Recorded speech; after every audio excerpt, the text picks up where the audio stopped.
لله نحمده ونستعينه ونستغفره ونؤمن به ونتوكل عليه ونعوذ بالله من شرور أنفسنا ومن سيئات أعمالنا من يهده الله فلا مضل له ومن يضلله فلا هادي له ونشهد أن لا إله إلا الله وحده لا شريك له ونشهد أن سيدنا ومولانا محمدا عبده ورسوله أما بعد فأعوذ بالله من الشيطان الرجيم بسم الله الرحمن الرحيم وإذا بشر أحدهم بالأنثى ظل وجهه مسودا وهو كظيم يتوارى من القوم من سوء ما بشر به أيمسكه على هون أم يدسه في التراب ألا ساء ما يحكمون صدق الله العظيم. سب ساتھی عقیدت اور محبت کے ساتھ درود پڑھتا ہے. اللهم صل على سيدنا ومولانا محمد وعلى آل سيدنا ومولانا محمد وبارك وسلم عليه. انتہائی واجب احترام بھائیوں دوستوں اور بزرگوں، آج کے جمعۃ المبارک کے خطبے میں بہنوں کی عظمت اور بیٹیوں کی عظمت اس عنوان سے گفتگو کی جائے گی. اللہ تبارک و تعالیٰ سے دعا ہے کہ اللہ تبارک و تعالیٰ سچ بات کرنے کی توفیق عطا فرمائے اور ہم سب کو سن سمجھ کر اور اس پر عمل کرنے کی توفیق عطا فرمائے. محترم دوستوں، اسلام میں بہنوں کا اور بیٹیوں کا بہت مقام ہے. حضور صلی اللہ علیہ وسلم کے آنے سے پہلے ان بیٹیوں کو زندہ دفن کر دیا جاتا تھا. اس وقت بیٹیوں کا کوئی مقام نہیں تھا. بیٹیوں کو لوگ برا سمجھتے تھے. بیٹیوں کو عیب کی نظر سے دیکھا جاتا تھا. تو فرمایا کہ اگر یہ بیٹیاں عیب ہوتی تو اللہ تبارک و تعالی حضرت شعیب علیہ السلام کے گھر کے اندر یہ بیٹیاں پیدا نہ فرماتے. اگر یہ بیٹیاں عیب ہوتی تو اللہ تبارک و تعالی حضرت عمران کی بیوی کو حضرت مریم علیہ السلام عطا نہ فرماتے. اور اگر یہ بیٹیاں عیب ہوتی تو اللہ تبارک و تعالی اس کائنات کی سب سے بڑی ہستی میرے اور آپ کے آقا جناب رسول اللہ صلی اللہ علیہ وسلم کے گھر کے اندر 4 بیٹیاں نہ پیدا فرماتے. اللہ تبارک و تعالی بیٹیاں دیتے بھی اسے ہیں جس سے راضی ہوتے ہیں، کیونکہ بیٹیاں تو رحمت ہوتی ہیں. تو ایک شخص حضور صلی اللہ علیہ وسلم کی خدمت کے اندر حاضر ہوا، روتا ہوا آیا. حضور صلی اللہ علیہ وسلم نے اس سے پوچھا کہ تو کیوں رو رہا ہے؟ اس نے کہا یا رسول اللہ صلی اللہ علیہ وسلم 6 ماہ ہو گئی ہیں، میرے آنسو نہیں ختم ہو رہے. رات کو سوتا ہوں مجھے نیند نہیں آتی اور دن کو مجھے کھانا اچھا نہیں لگتا. تو حضور صلی اللہ علیہ وسلم نے پوچھا کہ کیا بات ہے؟ اس نے کہا یا رسول اللہ صلی اللہ علیہ وسلم آپ کے آنے سے پہلے ہم جاہلیت کے اندر زندگی گزار رہے تھے. اس نے کہا یا رسول اللہ میری 7 بیٹیاں تھیں، میں نے 7 کو دفن کیا اور جو 7ویں بیٹی تھی وہ میری بیوی کو بہت پسند تھی اور میں شام کے اندر تجارت کے لیے جاتا تھا. 1 ماہ کا سفر تھا. تو 1 ماہ کے بعد جب میں گھر واپس آتا ایک ماہ کے بعد جب میں گھر واپس آتا تو میری بیوی اپنی بیٹی کو بھائیوں کے گھر بھیج دیتی تھی، اور جب میں پھر دوبارہ واپس جاتا اس کو بلا لیتی تھی۔ تو ایک دن ایسا ہوا، میں ایک ماہ سے پہلے واپس گھر کے اندر آ گیا اور دیکھا کہ دیوار کے ساتھ میری بچی کھیل رہی تھی۔ اس نے جب مجھے دیکھا فوراً اٹھی اور آ کے میرے پاؤں کو بوسہ دینے لگی۔ میں نے اس کو اٹھایا اور میں نے اس کے چہرے پہ بوسہ دیا۔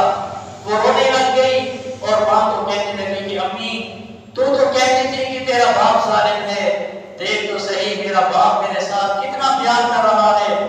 تو جھوٹ بولتی تھی، میرا باپ تو پیار کرتا ہے، ظالم نہیں ہے۔ تو وہ شخص کہتا ہے یا رسول اللہ جب رات ہوئی، رات کو میں سو گیا، میری بیٹی میرے اوپر بیٹھی تھی، وہ مجھے دیکھ رہی تھی اور خوش ہو رہی تھی کہ آج میں اپنے باپ کو دیکھ رہی ہوں۔ تو اس نے کہا یا رسول اللہ جب رات کو میری جاگ ہوئی میں نے دیکھا بیٹی نہیں سوئی، میں نے بیٹی کو کہا کہ بیٹی تم سو جاؤ۔ بیٹی نے کہا ابو مجھے نیند نہیں آتی، دل کرتا ہے بس آپ کو دیکھتی رہوں۔ تو اس نے کہا یا رسول اللہ جب دوسرا دن ہوا تو میں اپنی بیوی کو کہتا کہ مجھے پانی کی ضرورت ہے، تو یہ میری بیٹی دوڑ کر جاتی پانی لے کر آتی، اور جب مجھے کپڑوں کی ضرورت ہوتی میں بیوی کو کہتا تو میری بیٹی اپنی ماں کو کہتی کہ امی تو بیٹھ جا، آج ابو کا کام میں کروں گی۔ مجھے خوشی ہوتی ہے ابو کا کام کرتے ہوئے۔ جب کچھ دن گزرے اس نے سوچا کہ جب میرے رشتہ داروں کو پتہ چلے گا کہ یہ اس کی بیٹی ہے لوگ تو مجھے گانا دیں گے۔ اس نے کہا یا رسول اللہ میں نے سوچا کہ اپنی بیٹی کو ضرور دفن کر دوں، تو میں نے اپنی گھر والی کو کہا کہ اس کو تیار کراؤ، میرے دوست کی شادی ہے ہم وہاں پر جا رہے ہیں۔ تو اس کو تیار کیا گیا، بیٹی خوش ہو گئی اور کہنے لگی کہ ابو میں تو آپ کے ساتھ بیٹھ جاؤں گی۔ یقیناً یہ بیٹیاں تو خوش ہوتی ہیں جب باپ بیٹی کو کہتے کہ بیٹی آج میں تجھے بازار لے کر چلوں گا، تو بیٹی کتنا خوش ہوتی ہے، محلے میں سب کو کہتی ہے کہ میں آج ابو کے ساتھ بیٹھ جاؤں گی، ابو مجھے کھلونے لے کے دے گا۔ یہ بیٹیاں تو اتنا اپنے باپ کے ساتھ پیار کرتی ہیں، وہ بیٹی بھی خوش ہو گئی کہ میں ابو کے ساتھ بیٹھ جاؤں گی۔ جب وہ باہر نکلے راستے میں اس کے باپ نے اپنی بیٹی کو کہا کہ بیٹی تو میرے کندھے پہ سوار ہو جائے گی، تو تھک جائے گی۔ تو بیٹی نے کہا ابو میں آپ کو تکلیف نہیں دے سکتی، میں پیدل چلتی رہوں گی، تھک بھی جاؤں گی لیکن آپ کے کندھے پر سوار نہیں ہوں گی۔ وہ بیٹی اپنی پیدل چلتی رہی، راستے میں دیکھا کہ اس کے باپ پر پسینہ آ گیا، تو بیٹی نے باپ کو کہا ابو آپ کو پسینہ آ گیا ہے، آپ نیچے بیٹھ جائیں، میں آپ کا پسینہ صاف کرتی ہوں، اپنے دوپٹے سے آپ کا پسینہ صاف کروں گی۔ تو چلتے چلتے ایک جگہ پر پہنچے تو باپ نے اپنی بیٹی کو بٹھایا، وہاں پر اس نے گڑھا کھودا۔ جب گڑھا کھودنا شروع کیا تو راستے میں بیٹی نے اپنے باپ کو کہا کہ ابو آپ تھک گئے ہوں گے، آپ یہ مجھے دکھائیں میں گڑھا کھودتی ہوں۔ تو باپ نے کہا بیٹی تم بیٹھ جاؤ۔ جب وہ شخص کہتا ہے یا رسول اللہ جب میں نے دیکھا کہ یہ گڑھا اس کے سر سے بھی اوپر بڑھ چکا ہے، میں نے سوچا کہ اپنی بیٹی کو اس کے اندر کیسے ڈالوں۔ تو اس نے کہا یا رسول اللہ میں نے اپنی بیٹی کو کہا کہ بیٹی میں تجھے جو بات کروں گا تو وہ بات مانے گی۔ تو بیٹی نے کہا ابو آپ جو حکم کریں گے میں وہ قبول کروں گی۔ تو باپ نے اپنی بیٹی کو کہا بیٹی آنکھیں بند کرو۔ تو اس نے کہا یا رسول اللہ میری بیٹی نے جب آنکھیں بند کی، وہ معصوم بچی تھی 4 سال کی تھی، جب اس نے آنکھیں بند کی میں نے اس کو دھکا دیا، وہ گڑھے کے اندر گر گئی، تو وہ چیخنے لگی، اس کی آنکھوں سے آنسو آ گئے، وہ چیخوں پکار رہی تھی، مجھے کہہ رہی تھی کہ ابو تو کیا کر رہا ہے، لیکن وہ شخص کہتا ہے یا رسول اللہ میرے کانوں پر پڑتے تھے، میں نے اس کی کوئی بات نہیں سنی، میں نے مٹی اوپر ڈالنا شروع کیا، میری بیٹی چیختی رہی لیکن میں نے اس کی بات نہ سنی۔ اس نے کہا یا رسول اللہ جب میری بیٹی کے سینے تک مٹی پہنچی تو میری بیٹی نے کہا کہ ابو مجھے اپنے گھر کے اندر دفن کر دیتے، مجھے یہاں کیوں لے آئے ہو، تو نے تکلیف کیوں کی ہے، ابو میں اپنی ماں کے گھر ہوتی تو آخری وقت میں اپنی ماں کا چہرہ تو دیکھ سکتی، میں اپنی ماں کو اتنا تو کہتی کہ امی تو سچ کہتی تھی کہ واقعی میرا باپ ظالم ہے، امی تو سچ کہتی تھی۔ تو اس نے اس کی بیٹی نے کہا کہ ابو یہ میرا دوپٹہ لے لو، میری ماں کو دے دینا، جب میری ماں کو میری یاد آیا کرے گی اس وقت میری ماں یہ میرا دوپٹہ دیکھ کر اس سے اپنے آنسو صاف کیا کرے گی۔ اس نے نے کہا یا رسول اللہ پھر بھی مجھے اپنی بیٹی پر ترس نہ آیا. جب اس کے حلق تک مٹی پہنچی تو اس کا منہ کھل گیا, اس کی آنکھیں لال ہو گئی, آنکھوں سے آنسو آ گئے. اس کا آخری جو جملہ نکلا, اس کا آخری جملہ یہی تھا کہ ابو میرا قصور کیا ہے. تو اس نے شخص نے کہا یا رسول اللہ جب میری بیٹی نے آخری جملہ یہی کہا کہ ابو میرا قصور کیا ہے, میرا قصور تو بتاؤ. ابو اگر تو کہتا ہے کہ محلے میں تیری بدنامی ہوگی تو ابو مجھے اس جنگل کے اندر چھوڑ کر چلے جاؤ, میں آپ کے گھر کے اندر کبھی لوٹ کر نہیں آؤں گی, میں کسی کو بتاؤں گی بھی نہیں کہ یہ میرا باپ ہے, ابو مجھے یہاں پر چھوڑ کر چلے جاؤ. لیکن وہ شخص کہتا ہے یا رسول اللہ پھر بھی مجھے ترس نہ آیا. اس نے کہا یا رسول اللہ 6 ماہ ہو گئے ہیں میں نے اپنی بیٹی کو زندہ دفن کیا تھا, اسی دن سے جب بھی میں رات کو سوتا ہوں تو مجھے نیند کے اندر بیٹی کے آخری جملے یہی یاد آتے ہیں کہ ابو میرا قصور کیا ہے. یا رسول اللہ میری تو نیندیں بھی اڑ گئی ہیں یہ جملہ سن کر. تو میں عرض کر رہا تھا کہ حضور صلی اللہ علیہ وسلم کے آنے کی برکت سے بیٹیوں کو عزت ملی, بیٹیوں کو مقام ملا. تو آج کیا ہو رہا ہے ہمارے معاشرے کے اندر کہ لوگ اپنی بیٹیوں کو جائیداد کے اندر حصہ نہیں دیتے, ان کو محروم کر دیتے ہیں. وہ ایک باپ تھا, اس کے 4 بیٹے تھے اور ایک بیٹی تھی, اس نے اپنا سب کچھ اپنا مال بیٹوں کے نام کر دیا, بیٹی کو کچھ نہ دیا. آج ہمارے پنجاب کے اندر بھی یہی ہو رہا ہے کہ باپ بہانے بناتا ہے, کہتا ہے میری طبیعت خراب ہو گئی ہے مجھے ملتان لے چلو, لیکن جب گھر سے باہر جاتے ہیں وہ بیٹوں کو کہتا ہے مجھے کچھ نہیں ہے لیکن تمہاری بہنوں کی ڈر کی وجہ سے میں نے یہ کچھ کیا ہے, اور چلو عدالت چلتے ہیں, یہ زمینیں میں آپ کے نام کرتا ہوں تاکہ تمہاری بہنوں کو تمہارے جائیداد کے اندر حصہ نہ ملے. تو اس شخص نے بھی ایسا کیا کہ اپنے بیٹوں کے نام سب کچھ کر دیا, لیکن بیٹی تو بیٹی ہوتی ہے. بیٹی کہتی ہے کہ پھر بھی میرے ابو کی خیر ہو, میرے بھائیوں کی خیر ہو. یہ بہنیں اپنے بھائیوں کے ساتھ کتنا پیار کرتی ہیں. یہ بہنیں تو وہ ہیں کہ ماں کے جانے کے بعد یہ بہنیں اپنے بھائیوں کا اتنا پیار کرتی ہیں کہ اپنے بھائیوں کو ماں کا بھی پیار دیتی ہیں, اپنے بھائیوں کو باپ کا بھی پیار دیتی ہیں. یہ اپنے بھائیوں کے ساتھ یہ کتنا حسن سلوک کرتی ہیں. ایک شخص تھا, اس کی ایک بہن تھی, تو اس کی جب شادی ہوئی, شادی کے بعد وہ روزانہ اپنے بھائی کے گھر کے اندر آیا کرتی تھی. تو اس کی ماں جو تھی اس کو چیزیں اٹھا کے دے دیتی تھی. آخر اس کی بھی بیٹی تھی, لیکن اس کے بھائی کی جو گھر والی تھی اس نے اپنے شوہر کے کان بھرنا شروع کر دیا. کہا کہ یہ تمہاری بہن روزانہ ہمارے گھر کے اندر آتی ہے اور تیری ماں اس کو چیزیں اٹھا کے دے دیتی ہے, تم اس کو منع کر دو یہ ہمارے گھر نہ آیا کرے.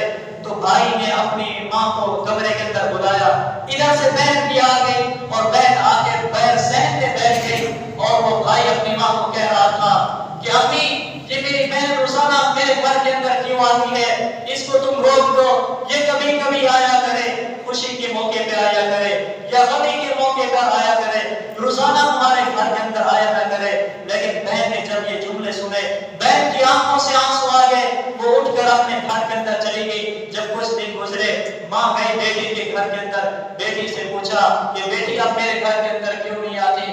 بیٹی نے کہا امی جان اگر میرا بھائی غیرت مند ہے تو میں اس سے زیادہ غیرت مند ہوں. اس دن جو میرے بھائی نے گھر کے اندر کمرے کے اندر کھڑے ہو کر جو جملے کہے تھے میں نے سن لیے تھے, آج کے بعد میں اپنے بھائی کے گھر کے اندر کبھی نہیں آؤں گی. وقت گزرتا گیا, جب اس بھائی کے بیٹے کو کینسر ہوا تو وہ اپنے بیٹے کا علاج کراتا رہا, اس کی ساری جائیداد بک گئی, اس کے پاس کچھ نہ رہا, لیکن بیٹا پھر بھی ٹھیک نہ ہوا. لوگ اسے تانے دے رہے تھے کہ تم اپنے بیٹے کا علاج کیوں نہیں کراتے. لیکن جب اس بہن کو پتا چلا, بہن آئی سیدھا اپنے بھائی کے گھر پر دروازے پر دستک دی, اور بیوی نے دیکھا, کہا دیکھو یہ دوبارہ آ گئی ہے, یہ کچھ لینے کے لیے آئی ہوگی, ہمارے گھر سے کوئی چیزیں اٹھا کر لے کے چلی جائے گی, اس کو پتا نہیں کہ ہمارے گھر کے حالات کیا ہیں. لیکن وہ بہن جب آئی, اس کی بیوی سے پوچھا کہ میرا بھائی کہاں ہے. اس نے کہا جاؤ اندر کمرے کے اندر بیٹھا ہے. بہن گئی کمرے کے اندر, دیکھا کہ بھائی پریشان ہو کے بیٹھا ہے. بھائی کے سر پر ہاتھ رکھا, کہا بھائی کیوں پریشان ہو. تو بھائی نے کہا بہن اصل بات یہ ہے کہ میرا سب کچھ ختم ہو چکا ہے, لیکن میرا بیٹا اب بھی ٹھیک نہیں ہوا ہے. لوگ مجھے تانے دے رہے ہیں کہ تم اپنے بیٹے کا علاج کیوں نہیں کراتے. تو بہن نے اپنے بھائی کے سر پر ہاتھ رکھا اور اپنے گلے سے سونے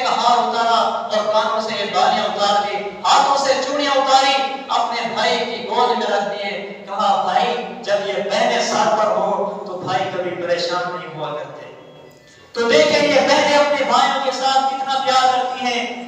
آج تو لوگ بہنوں سے بھی نفرت کرتے ہیں, بہنوں کا مال چھین لیتے ہیں, پھر حج پر چلے جاتے ہیں.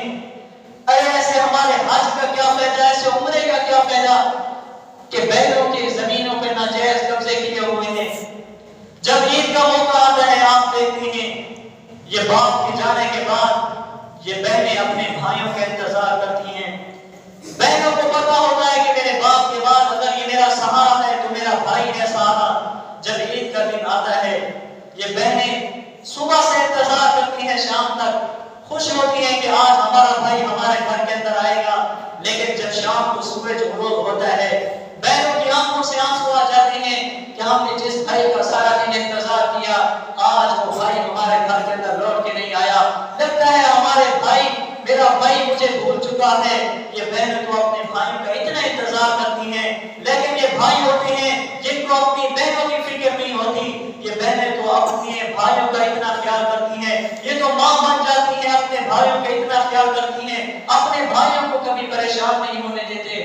حضور صلی اللہ علیہ وسلم جب مکہ فتح ہوا تو مکہ کے اندر داخل ہوئے.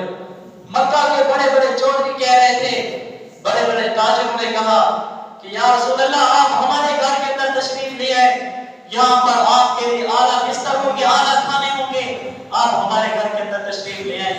تو حضور صلی اللہ علیہ وسلم کسی کے گھر کے اندر نہیں گئے, چلتے چلتے ایک ٹوٹے ہوئے گھر پر پہنچے. وہاں جا کر دروازے پر دستک دی, اندر سے ایک غریب عورت نکلی, اس کے کپڑے بھی پھٹے ہوئے ہیں. یہ عورت کون ہے؟ یہ عورت حضور صلی اللہ علیہ وسلم کی بہن ام ہانی ہے. حضور اپنے بھائی کے گھر, اپنے بیٹی کے, اپنے بہن کے گھر پہنچے, وہاں جا کے بیٹھے اور کہا بہن گھر کے اندر روٹی بھی ہے؟ تو بہن نے کہا یا رسول اللہ گھر کے اندر روٹی تو نہیں ہے. حضور صلی اللہ علیہ وسلم نے فرمایا کہ سوکھی روٹی بھی نہیں ہے. کہا یا رسول اللہ سوکھی روٹی تو ہے. کہا پھر اس کو لے آؤ. جب سوکھی روٹی لے آئے تو حضور صلی اللہ علیہ وسلم اس کو پانی کے اندر بھگو کر کھا رہے تھے. تو مجھے اور آپ کو سبق دیا کہ جب بھی کوئی خوشیاں ملیں تو اپنی بہنوں کے گھر جایا کرو. حضور صلی اللہ علیہ وسلم کو کتنا بڑی خوشی ملی. اسلام کے اندر سب سے زیادہ خوشی یہ فتح مکہ کے موقع پر ہوئی. پھر حضور صلی اللہ علیہ وسلم اپنی بہن کے گھر گئے. مجھے اور آپ کو سبق دیا کہ جب کوئی کامیابی ملے, کوئی خوشی ملے تو اپنی بہنوں کو کبھی بھولا نہ کرو. اگر آپ نے کوئی صدقہ کرنا ہو تو دیکھ لیا کرے. اگر آپ کی کوئی بہن مجبور ہے تو اپنی بہن کو دے دیا کرو. اگر زکات دینی ہو اپنی بہن کو دے دیا کرو. بہن کو یہ نہ کہا کرو کہ بہن یہ صدقے کا مال ہے, یہ زکات کا مال ہے. بہن کو یہ کہا کرو کہ بہن میں تجھے ہدیہ دے رہا ہوں. یقین جانے جب یہ بہن خوش ہوگی یہ ہاتھ اٹھائے گی, رب سے کہے گی کہ اے مالک میرے بھائی کی ساری پریشانیوں کو دور کر دے. جب یہ بہنیں اپنے بھائیوں کے لیے دعا کریں گی تو یقین جانے پھر کبھی دنیا کے اندر تمہیں کوئی پریشانی نہیں ہوگی. تو میں عرض کر رہا تھا وہ ایک شخص جو تھا اس نے اپنے بیٹوں کے نام سب کچھ کر دیا, بیٹی کو کچھ نہ دیا. تو جب اس کا آخری وقت ہوا وہ انتقال کر گیا تو بیٹی کو پتا چلا کہ میرا باپ انتقال کر گیا ہے. بیٹی وہاں سے روتی ہوئی آئی. یقین جانے جب بیٹیوں کو باپ کی خبر پہنچتی ہے کہ تمہارے ابو کی طبیعت خراب ہو گئی ہے, لیکن بیٹیاں وہاں پر پھر صبر نہیں کرتی. جتنا بھی دور ہوتی ہیں پھر یہ اپنے باپ کے پاس پہنچتی ہیں. ان سے اپنے باپ کا دکھ برداشت نہیں ہوتا, اپنے باپ کی پریشانی برداشت نہیں ہوتی. جب اس بہن کو پتا چلا کہ تیرے بابا کا انتقال ہو گیا ہے وہ اپنے باپ کے جنازے پر آئی. اس کا جنازہ اٹھایا گیا, اس کا جنازہ اٹھایا گیا. جنازہ گاہ میں جب پہنچے تو وہاں پر اعلان ہوا کہ اگر اس نے کسی کا قرضہ دینا ہو تو وہ آ کے لے سکتا ہے ہم سے. وہاں پر ایک نوجوان کھڑا ہوا, اس نے کہا اس نے میرا 30 لاکھ دینا تھا, جب تک تم مجھے 30 لاکھ نہیں دو گے اس کا میں جنازہ نہیں اٹھانے دوں گا. تو وہاں پر جو بیٹے کھڑے تھے جس کو باپ نے سب مال اپنا ان کے نام کر دیا تھا, وہاں پر بیٹے چیخنے لگے. انہوں نے کہا ہم نے اپنے باپ کو تو نہیں کہا تھا کہ تو قرضہ اٹھا لے, ہمارے باپ نے ہم سے کوئی پوچھا تو نہیں تھا, اس نے خود اٹھایا تھا. وہ جانے یا تو جان، ہم نے تو کچھ نہیں دینا۔ اس کے بیٹے نے اپنے باپ کا بھی جنازہ نہیں پڑھا، وہاں سے چلے گئے۔ اور جب اس بیٹی کے پاس یہ پیغام پہنچا، بیٹی نے جب یہ بات سنی، بیٹی کی چیخ نکل گئی۔ اس نے کہا میرے باپ کے جنازے کو کس نے روکا ہوا ہے؟ بیٹی نے اپنے سر پر دوپٹہ رکھا اور اپنے ہاتھ میں اپنے مکان کی چابیاں اٹھائی، سیدھا جنازہ گاہ میں پہنچی اور وہاں پر آ کے کہنے لگی کہ کون ہے جو میرے باپ سے قرضہ لے رہا ہے؟ اور یہ میرے مکان کی چابیاں ہیں، یہ میرے مکان کی چابیاں لے لو، لیکن میرے بابا کے جنازے کو جانے دو۔ مجھ سے یہ برداشت نہیں ہوتا کہ میرے باپ کے جانے کے بعد میرے باپ کو ذرا سی کوئی تکلیف پہنچے۔ تو دیکھیں یہ بہنیں، یہ بیٹیاں اپنے باپ کے ساتھ کتنا پیار کرتی ہیں، تو آج انہیں بیٹیوں کو جائیداد سے محروم کر دیا جاتا ہے، ایک کو حصہ نہیں دیا جاتا۔ تو ادھر دیکھیں حضور صلی اللہ علیہ وسلم اپنی بیٹی کے ساتھ کتنا پیار کرتے تھے۔ جب حضور صلی اللہ علیہ وسلم بدر کے اندر جا رہے تھے تو حضرت سیدنا عثمان غنی رضی اللہ تعالیٰ عنہ آ گئے اور کہا یا رسول اللہ میں بھی جنگ میں شریک ہونا چاہتا ہوں۔ حضور صلی اللہ علیہ وسلم نے فرمایا اے عثمان تو گھر چلا جا، میری بیٹی کی طبیعت خراب ہے تو اس کا خیال رکھ، میری بیٹی کا خیال رکھنا۔ جب حضور صلی اللہ علیہ وسلم بدر کے اندر چلے گئے، پیچھے سے حضرت رقیہ کی طبیعت خراب ہو گئی، زیادہ خراب ہوتی گئی۔ حضرت رقیہ روزانہ پوچھتی تھی کہ بتاؤ تو صحیح میرے بابا کا کیا حال ہے، لیکن کوئی خبر نہ پہنچی۔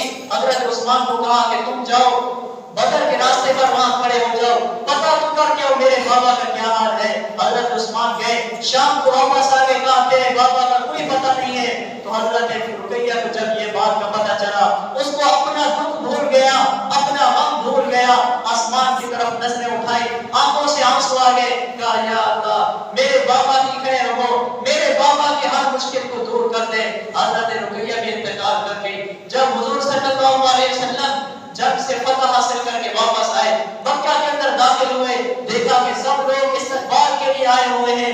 حضور صلی اللہ علیہ وسلم کبھی دائیں دیکھتے ہیں، کبھی سامنے دیکھتے ہیں، کبھی بائیں دیکھتے ہیں۔ صحابہ پریشان ہو گئے، صحابہ کہنے لگے یا رسول اللہ آپ کس کو دیکھ رہے ہیں؟ تو حضور صلی اللہ علیہ وسلم نے فرمایا آج میری بیٹی مجھے نظر نہیں آ رہی، میں اس کو دیکھ رہا ہوں۔ یقین جانے جب یہ باپ بیٹھ جاتا ہے، واپس آتا ہے، بیٹی اپنے باپ کے استقبال کے لیے کھڑی ہوتی ہے، باپ کو پتا ہوتا ہے کہ میری بیٹی میرا استقبال کرے گی، باپ کو بھی خوشی ہوتی ہے۔ لیکن ادھر حضور صلی اللہ علیہ وسلم بھی دیکھ رہے ہیں کہ آج مجھے فتح مل گئی ہے، لیکن میری بیٹی نہیں آئی، میری بیٹی میرے استقبال کے لیے کیوں نہیں آئی؟ حضور صلی اللہ علیہ وسلم کی آنکھوں سے آنسو آ گئے۔ صحابہ نے کہا یا رسول اللہ آپ کی آنکھیں جس کو دیکھ رہی ہیں وہ تو ہمیشہ ہمیشہ کے لیے دنیا چھوڑ کر چلی گئی ہے۔ تو حضور صلی اللہ علیہ وسلم اپنی بیٹی کی قبر پر گئے، وہاں جا کے قبر کے اوپر کھڑے ہو گئے اور کہا بیٹی تو نے اپنے بابا کے آنے کا انتظار بھی نہیں کیا، تو اپنے بابا کے آنے کا تو انتظار کرتی۔ ساتھ حضرت فاطمہ کھڑی تھی، یہ چھوٹی بچی تھی۔ کہا یا رسول اللہ آپ کی بیٹی نے آپ کا بہت انتظار کیا، آپ کی بیٹی تو پوچھتی تھی کہ بتاؤ تو صحیح میرے بابا کا کیا حال ہے۔ آپ کی بیٹی نے آخری جملے یہی کہتے کہ میرے بابا کو میرا سلام کہنا۔ یا رسول اللہ آپ کی بیٹی آپ کو سلام کہہ رہی تھی۔ حضور صلی اللہ علیہ وسلم کی آنکھوں سے آنسو آ گئے اور کہا کہ بیٹی کس وقت جب تیری ماں کا انتقال ہوا تھا اس وقت تو نے اپنی ماں کا چہرہ نہیں دیکھ سکا تھا، آج تو چلی گئی ہے لیکن افسوس تیرے بابا نے تیرا چہرہ نہیں دیکھا۔ تو حضور صلی اللہ علیہ وسلم کی آنکھوں سے آنسو تھے۔ حضور صلی اللہ علیہ وسلم نے بیٹیوں کے ساتھ کتنا پیار کیا۔ آپ نے وہ دیکھا تھا کہ میاں والی شہر کے اندر اس باپ نے اپنی معصوم سے 4 دن کی بچی کو 5 گولیاں ماری تھی۔ آپ ذرا آنکھیں بند کر کے یہ تصور تو کریں کہ جب وہ بیٹی بیڈ پر لیٹی ہوگی، یہ باپ گیا ہوگا، اس نے اپنی بیٹی کے سینے پر گولی چلائی ہوگی، تو سوچے تو صحیح وہ بیٹی کیسے اوپر اچھلی ہوگی پھر نیچے گری ہوگی، کیسے وہ بیٹی تڑپی ہوگی، اس کی کیسے چیخیں نکلی ہوگی۔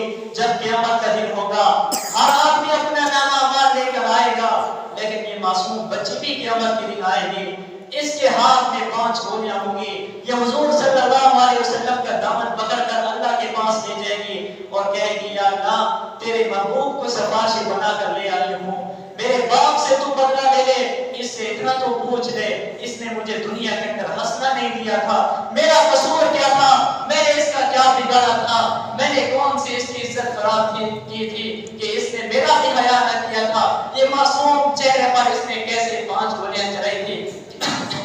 قیامت کے دن وہ لڑکی آئے گی، اس لیے کہتے ہیں کہ آج اپنی بیٹیوں کے آنکھوں میں کبھی آنسو نہ آنے دینا۔ یقین جانے یہ بیٹیاں تمہارے گھروں کے اندر مہمان ہوتی ہیں، کوئی بیٹی 15 سال کی مہمان ہوتی ہے، کوئی 20 سال کی مہمان ہوتی ہے، یہ 15 سال کے بعد 20 سال کے بعد یہ تمہارا گھر چھوڑ کر چلی جائیں گی، یہ اپنے شوہر کے پاس چلی جائیں گی، یہ اپنے باپ کے گھر کے اندر نخرے کرتی ہیں۔ ان کو پتا ہوتا ہے کہ میرا باپ میرے نخرے اٹھائے گا، جب اس کی ایک چوڑی ٹوٹتی ہے یہ سب اتار دیتی ہے، کہتی ہے ابو میں نے نئی چوڑیاں پہنی ہے، یا مجھے یہ کلر پسند نہیں ہے، وہ اپنی پسند کی چیزیں استعمال کرتی ہے۔ تو آپ ذرا تصور تو کریں جب یہ اپنے سسرال کے گھر جاتی ہے تو سسرال والے اس کا دل بھی توڑ دیتے ہیں، لیکن یہ اپنے باپ کو نہیں کہتی۔ اگر باپ پوچھتا ہے کہ بیٹی تو ٹھیک تو ہے، خوش ہے، یہ بیٹی کہتی ہے ابو میں خوش ہوں۔ پریشان بھی ہوتی ہے لیکن باپ کو نہیں بتاتی، یہ اپنے باپ کا اتنا خیال کرتی ہے۔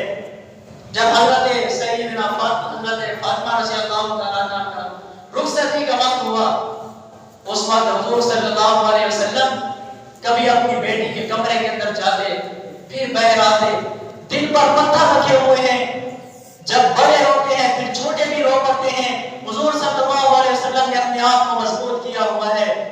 آپ اگر رخصتی کا وقت پوچھتے ہیں کہ اس وقت جدائی کی کیا کیفیت ہوتی ہے تو ان باپ سے پوچھو یا اس ماں سے پوچھو جس نے اپنے ہاتھوں سے اپنی بیٹی کو رخصت کیا ہو، ان سے پوچھو تو صحیح یہ لمحہ کیسے ہوتا ہے۔ یقین جانے یہ قیامت کا منظر ہوتا ہے۔ باپ کے دل میں کیا سے کیا سوچیں آتی ہیں، باپ سوچتا ہے کہ یہ بیٹی میری تھی، میرے گھر کے اندر تھی، اس کی میں نے ہر خواہش پوری کی، یہ اپنے خاوند کے پاس جائے گی، پتہ نہیں اس کو یہ خوشیاں پھر دوبارہ مل سکیں گی یا نہیں مل سکیں گی۔ تو حضور صلی اللہ علیہ وسلم بھی اس وجہ سے یہی سوچ رہے تھے کہ میری بیٹی گھر کے اندر تھی، پتہ نہیں اس کو اتنا پیار پھر ملے گا یا نہیں ملے گا۔